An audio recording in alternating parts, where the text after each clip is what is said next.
Dropping it. He's slamming it, twisting it, popping it, chopping it.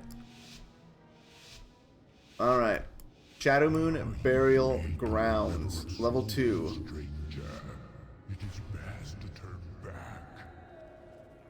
Pull 1. Number 1 thing, probably interrupting the heal from the Bone Menders.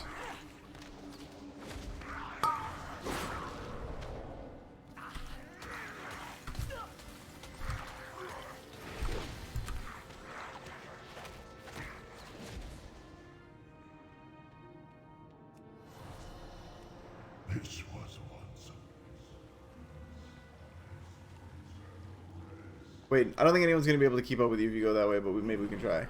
No, I think this guy's getting pulled. Rise in the name of darkness. I cannot believe. It's fine though.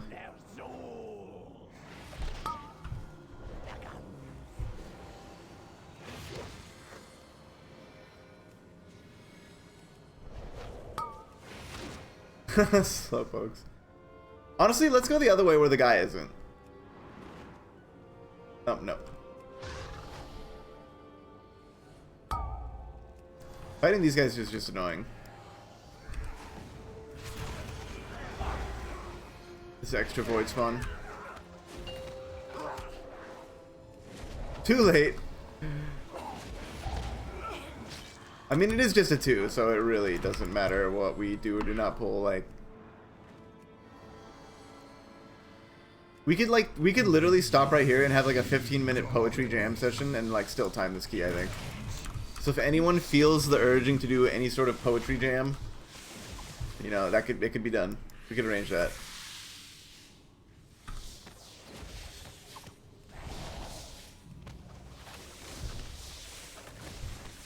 Look at that monk DPS. Oh yeah, baby.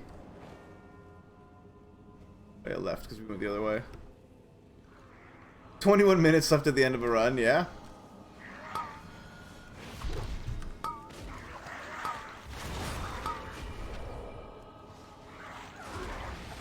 You can definitely blast this key quite quickly. Another easy one-timer? I know. They should make it like, I don't know. Breckenide Hollow should be free. Like, they should just make that dungeon the easiest one for free. Let's lust this boss.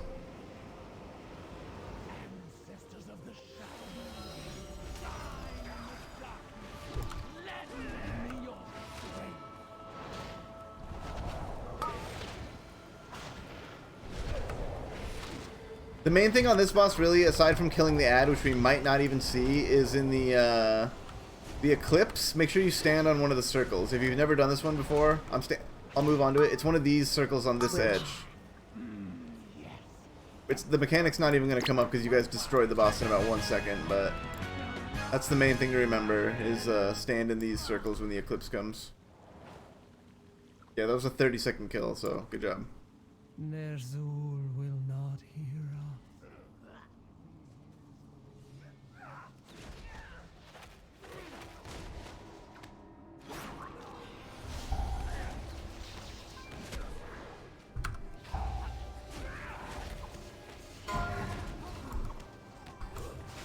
So it's a little complicated to organize in pugs sometimes, but the ideal way to do that pull we just did, there's 3 dominators that are channeling domination when you approach the pull. Just be on the ring. Is that actually true, Akadito? Oh, whoa! Okay, we didn't stop the death blasts. Do I spawn all the way back at the beginning? Nice. Thank you for the res. Yeah, what I was gonna say, so that pull... Dude, I actually did not know that. That's crazy. What I was gonna say is... Oh, watch out for this guy. We pulled multiple of these. I'll stop this one. No, I won't. Yes, I will.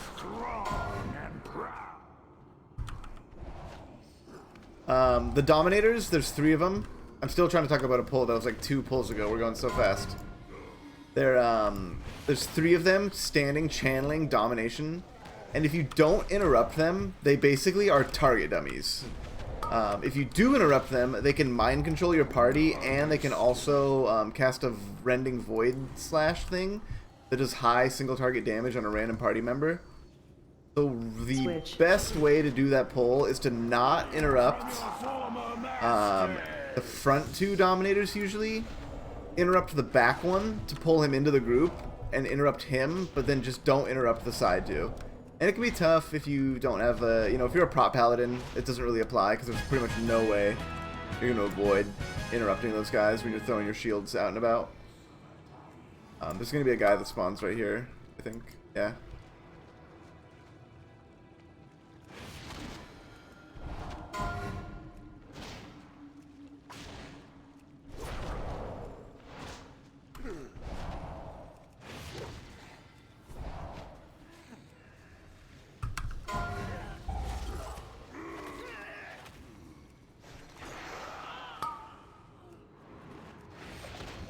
That's actually so funny, Akadito. I never knew that.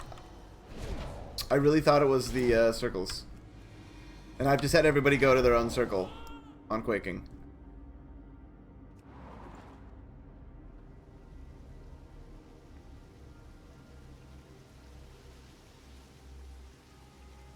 Interesting. You learn something new every day.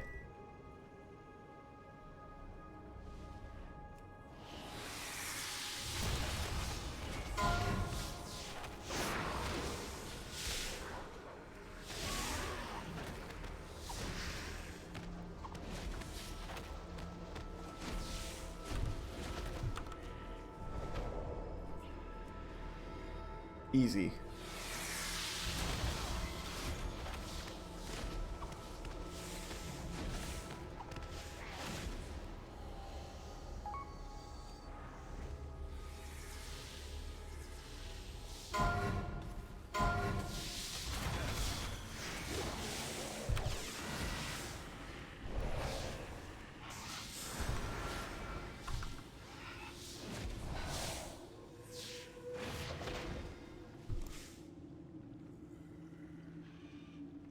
Alright, worms here. Pretty self-explanatory. The main thing to be aware of coming up on this next boss is even if you are ranged, you want to be standing as close to melee as you can. Oh, I gotta watch out here. The reason for that is the breaths that he drops that everyone needs to stand in.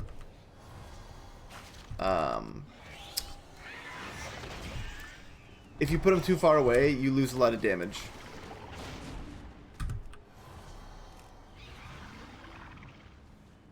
Like, if you have 2 melee and they can't attack the boss because you put the breath too far away, it just takes a long time.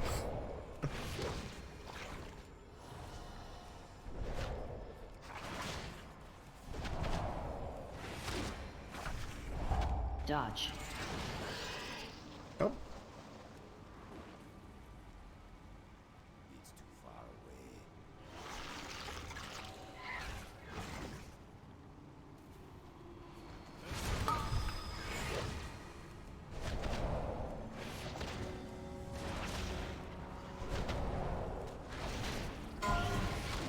Wins.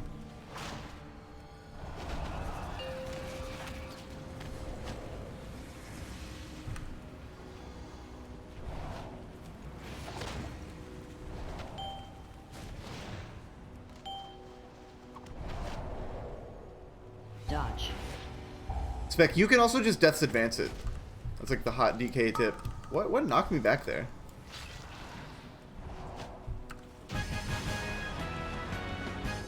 What knocked me back there? I don't know if I've ever been... Oh, did I get hit by one of the side things? Body slams that I didn't see? That must be it.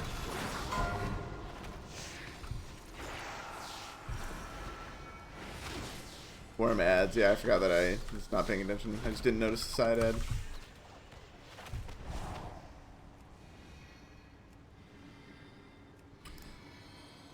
Okay, these next thing, it won't really be applicable in this dungeon because it's a 2, but just know that these guys, there's a reason that people like to avoid them in the beginning. They are some of the biggest group. This Void Pulse absolutely destroys people on higher keys. So just beware, like, if this is a place where, like, if you take a lot of damage and then you see like another Void Pulse coming, you'll probably need to do something to help yourself if you're not about to get healed. Because it is just a lot of damage. And also single targeting one down helps a lot. No, it's definitely not going to kill here, yeah. Yeah, it's not applicable to this dungeon, but just something to be aware of. Like, if you do, you know, higher levels of this one, like, that is the scariest part of the dungeon, for me as a healer, probably. Aside from maybe, like, you know, whatever might go crazy on the boss, but... Okay, on this one... Dodge. Yeah, probably all the orders of thing are going to go on, Saren or Sabuto. Dodge. Yeah, I've lusted those before too. I feel like I used to do that a lot more in the beginning of the season, and now people are just like, whatever. Dodge. Do you know the line of sight spot, Sabuto? Or Akadito, I mean? The spot where you can line of sight the Void Pulse on the left? Dodge. Nice. 1049. Ooh. Does anyone need that trinket? I know for certain classes that's a good trinket.